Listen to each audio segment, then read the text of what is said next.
Welcome to another episode of Saltgrass, a show about salt-of-the-earth people involved in grassroots movements that are addressing the climate crisis. We've had a massive amount of rain in the last 24 hours, and maybe you can hear it in the background as I'm speaking now. I was outside this morning recording the sound of the downpour. It's such a wonderful sound.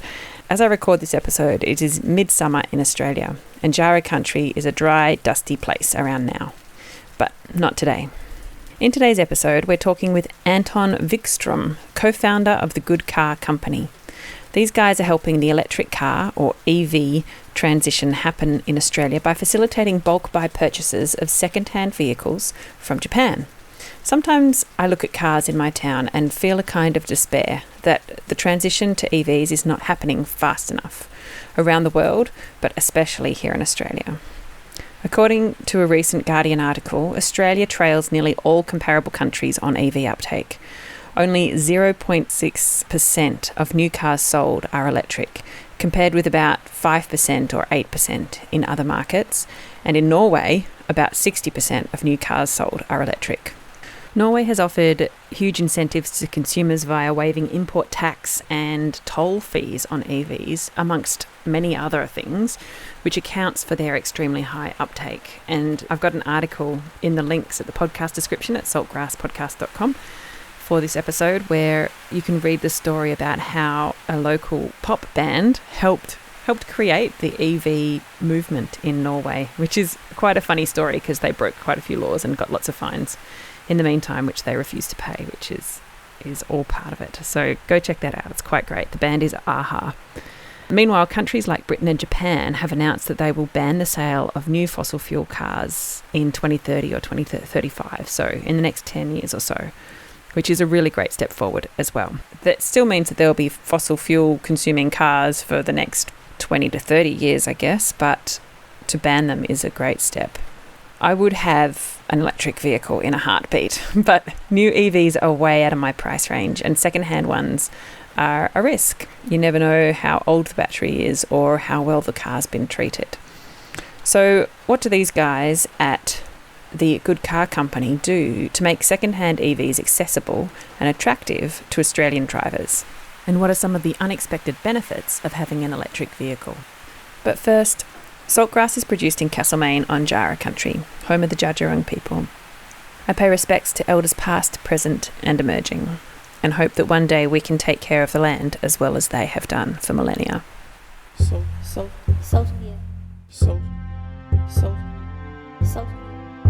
Grassroots. Salt of the earth people. Grassroots change. Saltgrass. Listen to all episodes of Turning the Goldfields Green on saltgrass.podbean.com. What is the Good Car Company, and what made you and your colleagues want to start it? Okay, so the Good Car Company exists to decarbonise transport, and we're trying to do that by making electrical vehicles affordable. And we started this business a couple of years ago because we're in the middle of a climate crisis. And we've got about a decade to halve emissions in Australia, and renewables and electric vehicles are two bits of tech that can sit there and do pretty much that entire heavy lifting if we choose to adopt them at scale.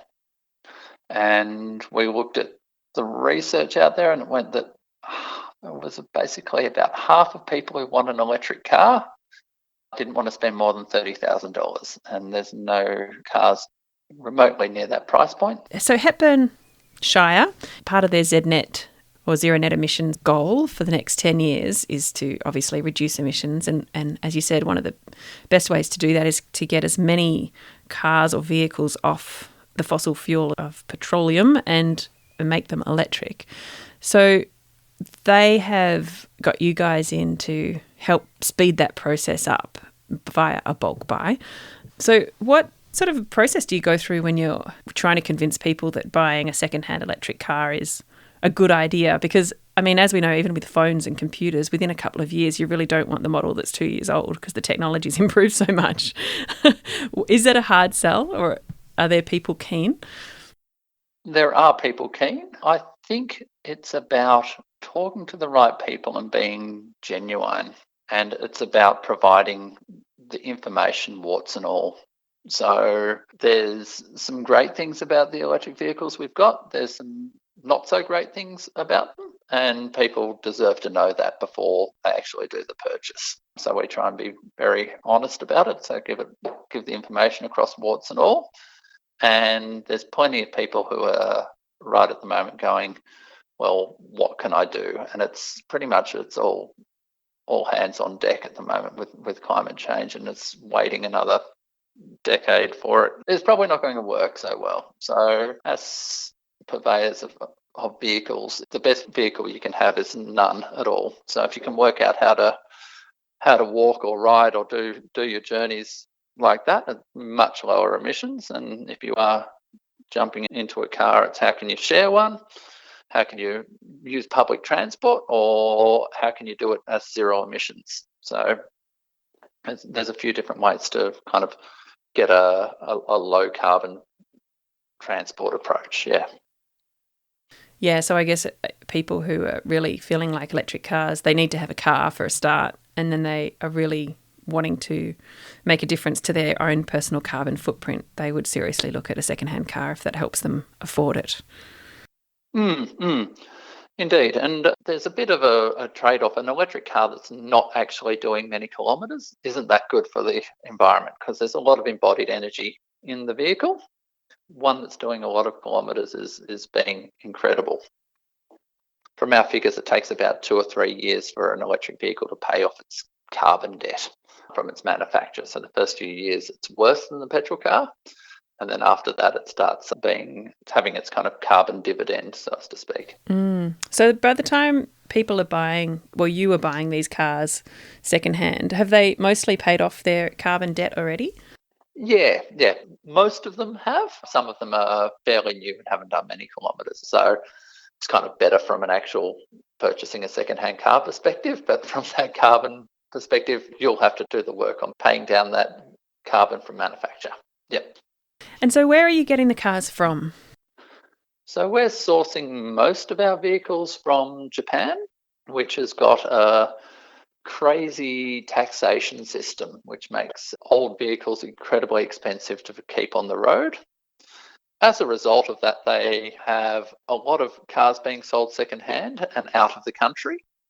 And they also have 5 large auto manufacturing companies within Japan, and we have none.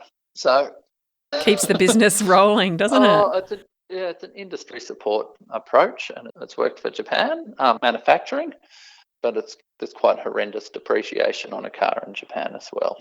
We also bring them over from the UK, so we're just starting off that, which has got a different set of models that are available. So as we go, we'll be trying to get different types of cars on the road as well. And so you go to an auction and just buy a bunch at a time. Is that how it works? Yeah. That's the long and short of it, yeah. That's the short version of it. We tend to we do purchase vehicles at auction. We do mechanical and electrical and in particular battery checks beforehand, and then we bid on them, purchase them, arrange them to get sent over here via a ship and comply to Australian roads, and getting charges and language conversions and all the bits and bobs. So it's kind of an all wrapped up service. So it's kind of like tracking a parcel from the other side of the planet, but parcel's a car. So how do you get reports on the individual cars? If there's multiple cars you may or may not bid on, you can't possibly check them all, or do you? We use agents to do that for us. So yeah, they do check them all. And because there's so many vehicles that are being auctioned in Japan, there's a really well-developed industry that supports it, and a uniform reporting criteria on the condition of vehicles as well. Right. And are electric vehicles popular in Japan? So we're mainly bringing over a type of vehicle called a Nissan Leaf. That's the majority of the vehicles we bring, and there was 100,000 of them sold in Japan in total. So it's currently about, I think it was about 20 or 30,000 last year. Right. They've been going for a while though, the Nissan Leaf, haven't they? They've been going since 2011, I think. So a lot more than here. Still not stupendous amounts, but what there is the difference if people have travelled and been to Japan or been to Norway, California, electric vehicles are not uncommon. And part of what a bulk buy does, and kind of the reason we're choosing this approach, is if you put 10 cars or 20 or 50 into one town, it does actually make a difference. And it's that mental change of the people in that community that makes it so that their friends' next car is electric, their workmates' next car is electric, that it's demystified the whole lot. And that's normalises what's it. Really, yeah. Absolutely. Yeah. And that's really powerful, I think. And I guess it also forces infrastructure upgrades. If there's enough people saying, we need a charging station, then, that sort of thing also starts to happen, which then encourages more people to get a car like that. Yeah, well, that helps force it. And it's also we're helping pay for some charging infrastructure as well. So in the bulk buy, we're putting $500 for each car we sell into charging. And that's being matched by Hepburn Wind and Hepburn Shire Council as well. So each car puts $1,500 worth of charging infrastructure in place, which is pretty special, and I'm pretty happy that we can do that. Yeah, that's amazing, actually. Such a sign of goodwill between all the players as well, like such good relationships being formed there. I think that's testament to Hepburn Wind's relationship in the community, which is pretty epic. The work they've done on building community and resilience is phenomenal. Yeah, they are quite a shining light, aren't they? So back to the nitty-gritty of the cars. I know that a lot of people worry about the life of the battery in cars and things like that. So that's part of your diagnostics. How does a battery age? Is it likely that people will have to replace them if they're buying a second-hand car? Yeah, so at some point they will have to replace the battery, or the car will gradually go less far. Sure.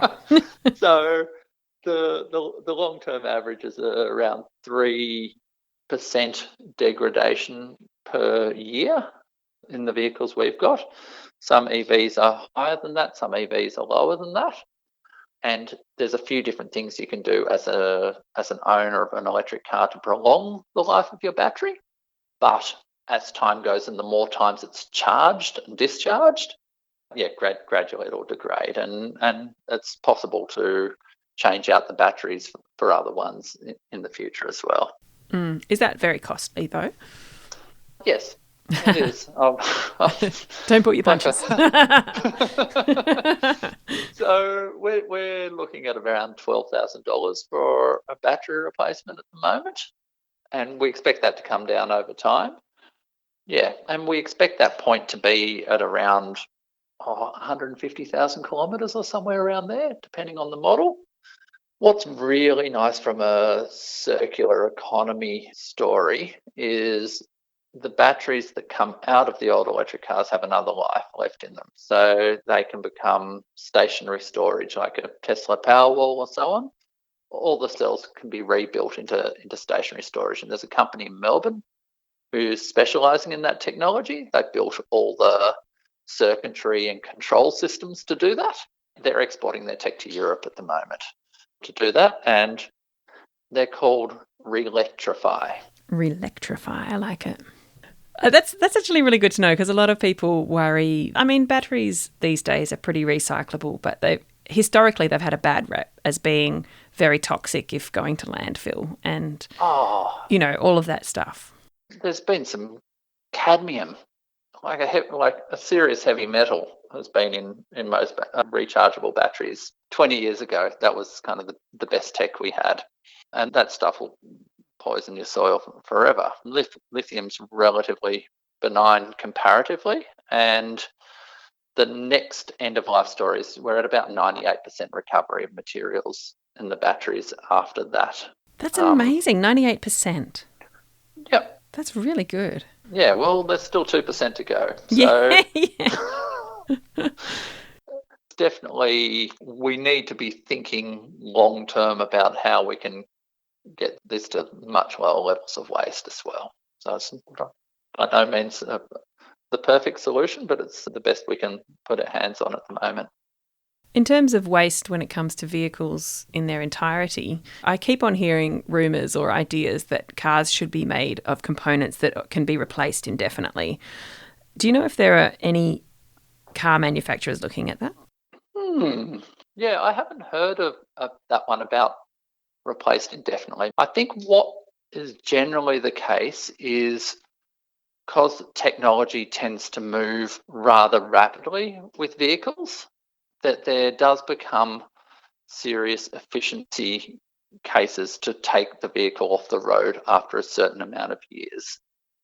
So the case is going to be you can keep your 67 Chevy with 30 litres per 100 kilometres on the road forever by replacing parts, because it's not very hard to replace parts, but it is emitting way more carbon than's required to move somebody.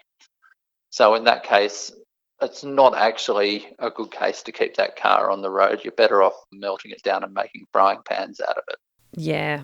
So Castlemaine's known as the hot rod capital of Australia. Oh, God, take that away. I think you should retract your statement and maybe just suggest that people should polish them and take them for a Sunday drive 1 to 6 times a year and keep them in the garage nice and tidy. Yeah, okay, God, you can't say that to the hot rod capital. Turn your Chevy into frying pans. I know. God. It's all right. Where do you live? You're in Tasmania. I think you're safe. Yeah. It's definitely the one, though, is a classic car that's not being driven very often. Is not a dire scenario. One that's driving, 40,000 kilometres a year is emitting... That's a carbon heaps problem. of carbon. Yeah, that's a carbon problem. Yeah. And like I said before, that an electric vehicle that's not doing many kilometres isn't being very effective at reducing emissions. Sure. I tuned into your information session for people who are interested in the Hepburn bulk buy. And at one point you were talking about, it may have been you or one of your colleagues was talking about this idea of cars being bi-directional chargers or being able to plug into your house and assist your house with energy. What's that all about? What's that all about? It's pretty exciting. It's a concept called vehicle to home or vehicle to grid. And so each one of the cars we bring in is equivalent of 2 to 6 Tesla Powerwalls on wheels. And they are enabled to basically run your house or feed that energy in the battery back into the grid as well. So they were designed like that in Japan as part of the emergency response system in Japan. So you can basically bring cars together and have a mobile command centre run off the cars instead of needing generators. So that was a deliberate strategic decision in Japan? Yep. Wow, that's brilliant. Yep. And there's a particular type of charging port that's on these vehicles which is enabled for that. And that's pretty awesome. So what we can do at the moment legally is run your house off your car, and we're waiting for the regulators of the electricity market to change the rules so that we can feed that power back into the grid as well. So if you've got, I'm just imagining, if you've got a massive solar array, you can power your house, charge your car, and then also feed what you don't use in your car back into the grid if you don't need it. Yeah. Yep. Or you could also imagine this world, which is pretty crazy. You have solar on your roof at home, but you work somewhere else. You drive your car to work, but the work's got a big solar array. So you charge your car up off works power, you bring it back home, and you run your house off works power. Or in the case where you've got all those air cons on that worst day in summer, that hottest afternoon in summer, everyone turns their air cons on and there's brownouts around the place. Everybody's cars can help support the grid. Right. So no brownouts. Yeah, or much less chance of it. And that is distributed energy resource, which rather than electric vehicles, being a problem for the grid, they can actually help support it. And I think especially in those sort of peak demand scenarios, really, really help out. Yeah, amazing. And Australia being so prone to bushfires and other emergencies like that, when those events happen, it's quite common for all the power to go out and then you don't have pressure in your water. And unless you've got a generator, you won't have any capacity to shoot a hose up at the embers that are landing on your house. But if you've got a car still charging your house, you would still have power. Your aircon can be on so you could at least be cool in those extreme conditions. But also potentially you might be able to have more of a chance to combat a dire bushfire situation. Yeah, that's a a very tricky little scenario you've painted. Yeah, maybe that's not quite too complicated. Yeah. With the vehicle to home and vehicle to grid, there's a special box that sits between the car and the house, which is called a bi-directional charger. There's a few companies in Australia which have got them available now. They're pretty expensive, but expect those to be coming down in price as well, as there's more than a couple of manufacturers and more than a couple of people buying them. Yeah, well, lots of possibilities there. It just sort of seems to make sense, doesn't it, that your car would have that symbiotic relationship with your house and your everything else. Can I just touch on something which might work for the hot rodders? Yeah, sure. Which is, I'll just kind of give the lay of the land, and it kind of comes down to that battery replacement story. Is what's nice about the Nissan Leaf cars is they're kind of made like an old-fashioned car. There's a bunch of bits that are bolted together, which is relatively serviceable, changeable, upgradable to an extent. So they're a bit like an old car. Mechanically simple.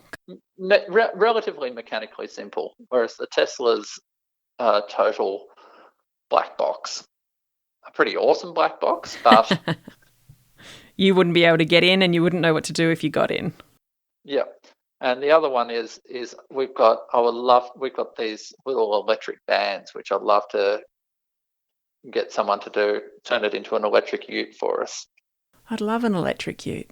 And I reckon Castlemaine, there's got to be someone in Castlemaine who wants to do that. Oh, there really would be. Yeah. So they're sort of like a minivan, is that right? Yeah, like a caddy. In between, they can carry a bit of a pallet in the back.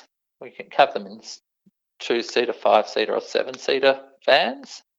But yeah, it's got a 2-metre tray at the back. So, yeah. Well, it's interesting, isn't it? Because all you'd need is someone with welding skills and, a bit of know-how about. And just to get it through engineering so that it's all crash safe. Crash safe, whatever that term is. So that's a whole other level of know-how. Yeah, that's where you need proper hot rodders who do work on cars and get them through whatever engineering they need. Yeah, right. Yeah, I don't know how to phrase this as a question, and I don't want it to impede people from wanting to purchase a second-hand vehicle, but what are some of the ideas that might be possible in the future with the new tech that's coming with electric cars? It's really interesting to think now that over the next 20 years, every vehicle that you see will end up being zero emissions in that period. There might be a few classic cars or what have you still going. There might be a few Land Cruisers heading out into the Nullarbor or what have you. But 99% of the kilometres travelled are going to be in an electric vehicle, without a doubt. And that's going to be garbage trucks. It's going to be semi-trailers. It's going to be normal cars. It's going to be a bunch of small town vehicles, scooters, electric bikes, which are going ballistic at the moment. So there's all these different little modes of transport are all going to be swapping out. And in most cases, they offer better kind of user experience, or they're just more pleasant to use. So quiet, easier to start, easier to drive or ride or what have you. We're just chatting before. You said you wanted to go for a drive in a Tesla, and it's like in a couple of years' time, a Tesla will turn into a driverless Uber. Driverless Uber. So you just dial up and a car would appear without anyone in it. Oh yeah. All the cars they're building at the moment can drive themselves. All the cars that Tesla are building at the moment can drive themselves. The new Nissan Leafs can drive themselves. The new Volvos can, and they will turn a little switch on the internet. I don't know how they'll do that. I'm not that technical guy, but those vehicles will be able to operate as a taxi fleet or an Uber fleet, and that kind of changes a whole bunch of things. Probably not so much in Castlemaine, but that definitely change our cities dramatically first. Expect in whether it's 10 years' time or 5 years' time that car ownership in cities will drop. Because why would you bother owning a large depreciating asset when you can just call up a nice swanky car and it just comes and does the work for you? Yeah, when space is so scarce, why would you use some of it to store a car? And it may well be, instead of parking, once again, city examples, which are very different reality to living in the country, is why would the car park in the city? Wouldn't it drive somewhere where real estate's cheap, park there for the day and drive itself back in to pick you up at night? Yeah, that's great. When I used to live in the city, I would always ride my bike because it was faster and more enjoyable than public transport, crowded public transport. And it was impossible and way too expensive to try and park in the city, and just so infuriating to try and drive in all that traffic. So bike riding was really the best option. But if you didn't have to pay for parking or you didn't have to deal with traffic, you could just sit and read a book while the car got you there. That would be an entirely different experience. Indeed. Yep. So there's a few different companies working for that sort of push. And at the moment, it's basically just waiting for regulatory approval somewhere in the world where they say, basically they're trying to work out who they can sue if the car crashes. Are you going to sue Tesla, the software developer behind it, or the person who owns the car? Who can you hold liable? Yeah, and once they work that out, that whole reality will change. And it also raises a bunch of interesting equity issues, as it always does, between tech development and city-country applications. So rules being made for the city which won't necessarily work so well for rural communities, which will be if you're living 30 k's out of Castlemaine or what have you on a property, what's the chance of the driverless Uber coming and picking you up to go and do your grocery shopping? It's probably not going to happen. So yes, I have had a ride in a Tesla all the way to Adelaide, in fact, and the driver was often letting the car self-navigate. He'd put it in auto mode, but he made the point that the Tesla vehicles are still trying to figure out what the Australian road rules are and what all our markings mean, because they're different markings on the road to the American ones, and all our road signs are different and all of that. But also driving in the country, often there are no lines on the road, or you're on a dirt road and there's 0 lines, or there's just that one line in the middle of the road. So it's a lot harder for the car to understand what's actually happening and in front of it. It'll probably get more sophisticated and figure that stuff out, but it was really interesting what it could and couldn't comprehend. Each one of those cars that every person's driving is collecting all that data and sending it back to the computers in California to crunch to build the models. Yeah, and the analysis is basically saying there will be a few different platforms that develop autonomous driving, and it's a software platform. The actual car that sits underneath it doesn't actually matter. It's the LiDAR and the control algorithm is the thing that holds that information together. And when you look at software platforms that are widespread, you've got an Android or an iPhone, or you've got a PC and a Mac, maybe a Linux. Like, there doesn't end up being a lot of players in that big software platform space. So there'll probably be a Tesla and a something else and maybe a something else. And that will be controlling a whole bunch of our transport, for better or worse. But it's a very interesting times, as they say. It really is. But We're not I'm evolving as fast as the technology, which is why AI Yeah. scares so many people. 'Cause- And rightly so. yeah, because we are not evolving as fast as that stuff is. Yeah, Yeah. indeed. I could go on to that, but I'll probably start sounding scary. Yeah. That's a topic for another episode, I reckon. All right. So back to the Good Car Company. How many bulk buys have you done around Australia so far?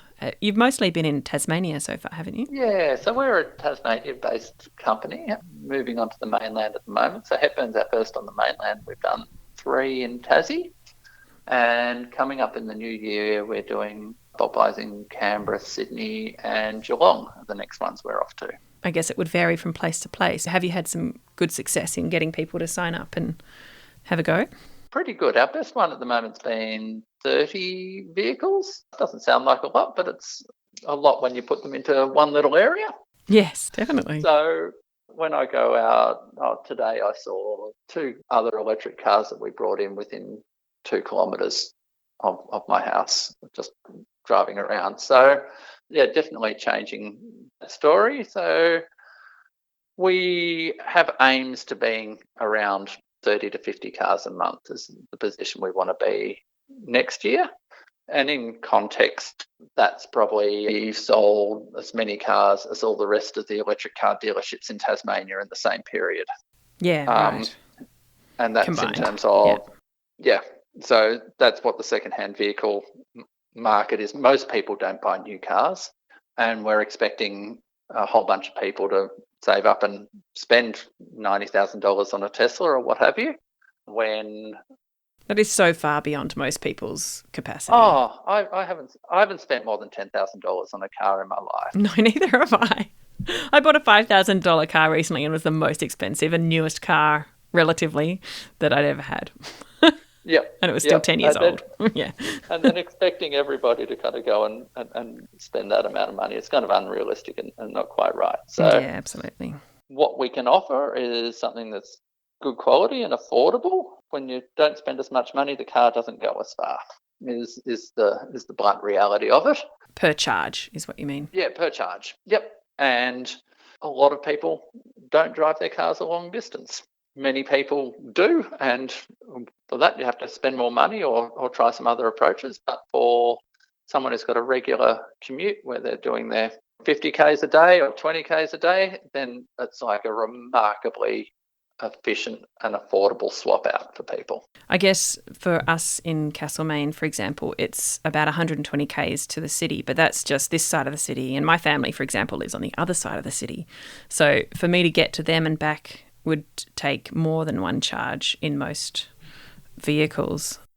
So there's some pretty awesome, what they call fast chargers. So they will give you about 250 kilometres of driving for an hour of charging.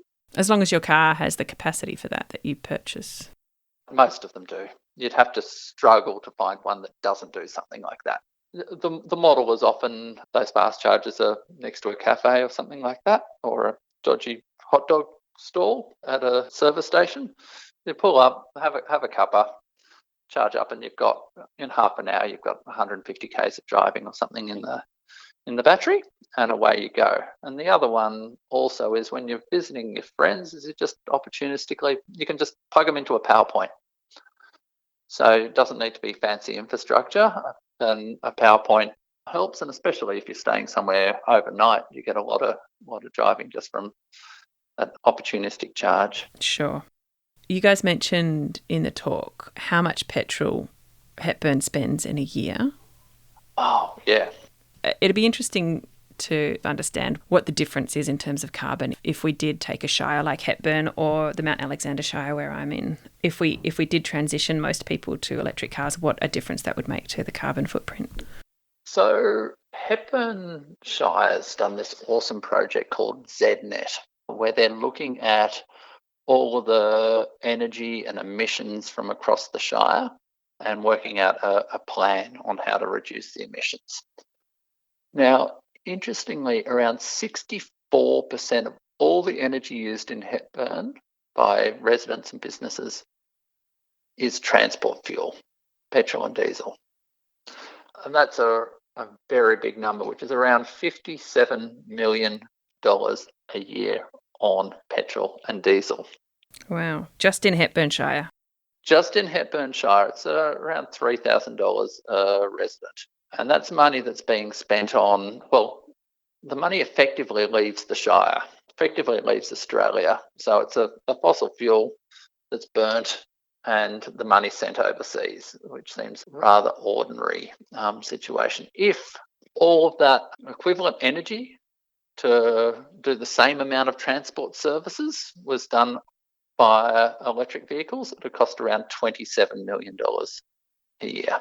So half-ish. Half. Yep. So half that to run it in money and zero tailpipe emissions. And you said that was about 64% of their emissions, something like that. Yep, 64% of energy use. So I'm not exactly sure on the proportion of emissions.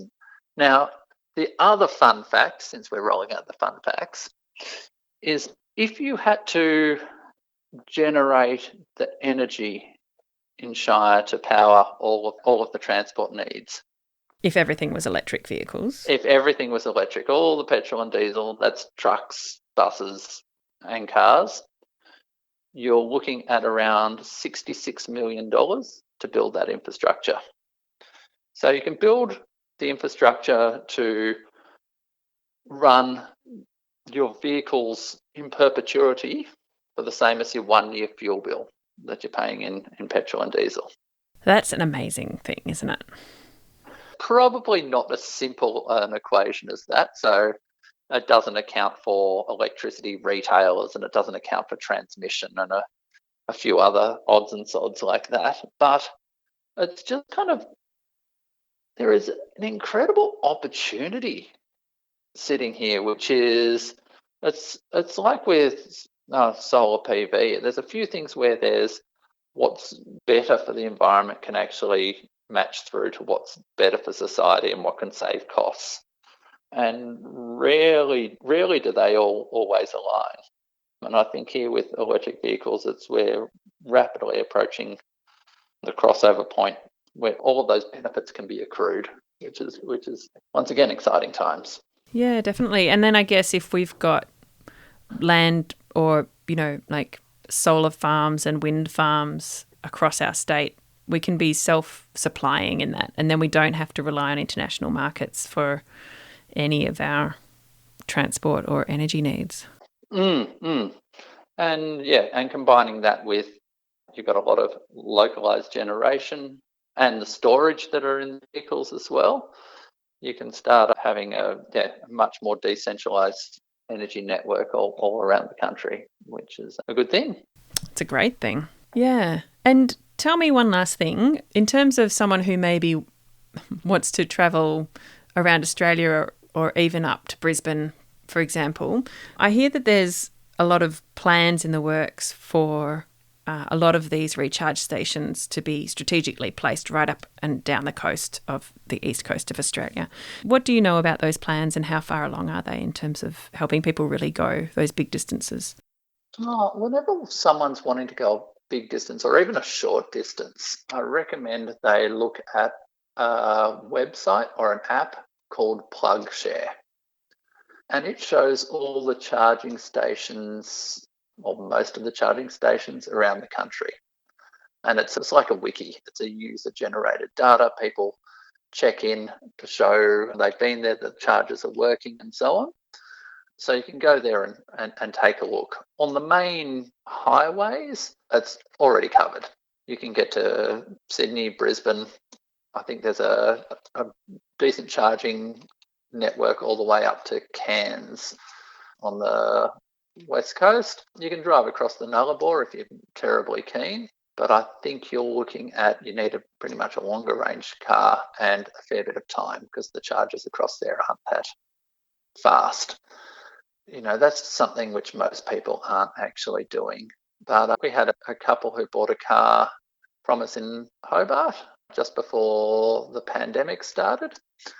And they had one of their parents had died in Sydney. And so they had to get up there. They couldn't fly. So they drove their car with 150 kilometres range to Sydney. and they just bounced on the chargers. Took them a while, but yeah, they got there no problems. So yeah, that infrastructure, there's a lot of infrastructures there. There's another 16 fast chargers going in place in Victoria at the moment, so that there's a government program to do that. And it often comes down to just looking at that PlugShare app to plan your journey and just try and get the lay of the land. Yeah, I've got this secret idea. Ever since I started this podcast, I've wanted to take it on the road and travel around Australia in an electric car. So I'm constantly quietly researching that and figuring out how to do it.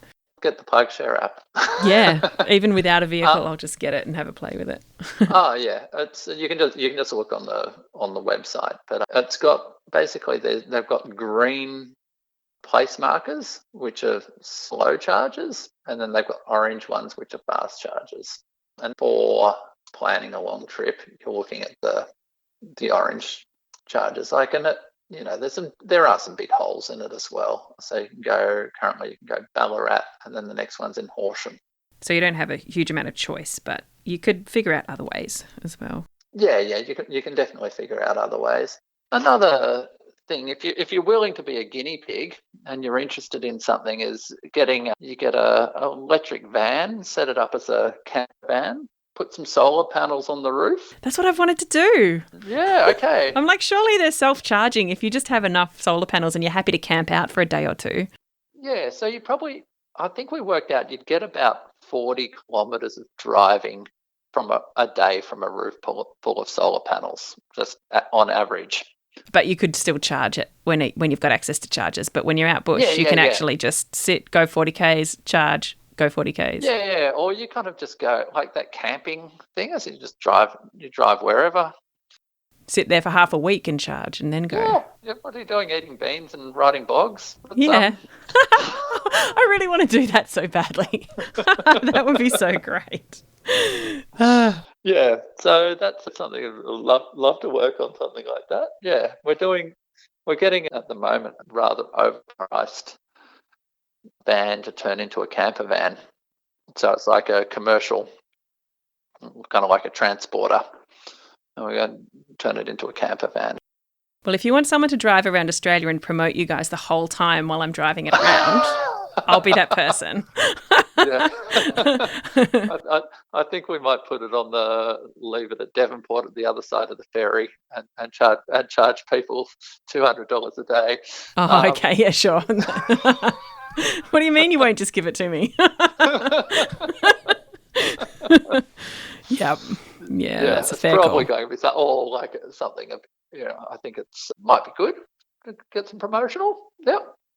Yeah, so it's interesting. There's companies in New Zealand which are doing 100k range electric camper van hires, and it's working. Yeah. Some people want to have all the convenience, and then we're finding a lot of people who are willing to accept limits, which is a thing that we haven't been used to, but getting to that point of, no, this is the thing I've got, this is my limit to what I can achieve in this amount of time, and living to that. And so that might be that when they do a longer trip, that it takes longer because they didn't want to spend an extra $30,000 on a vehicle, or just go and have holidays a bit closer. Probably works a bit easier in Tasmania, where nobody lives very far apart. When everything is closer. Yeah, absolutely. But I think it's a thing we're going to have to get more used to in a carbon-constrained world as well, is that we can't have everything on tap all the time. Yeah. All right. Is there anything else you wanted to say? Getting an electric car isn't the only solution for people. We just all need to do absolutely everything we can to change carbon emissions. So if you can carpool, if you can drive less a day, get green power, plant 1,000 trees, whatever it is, we all need to do all of those things ASAP.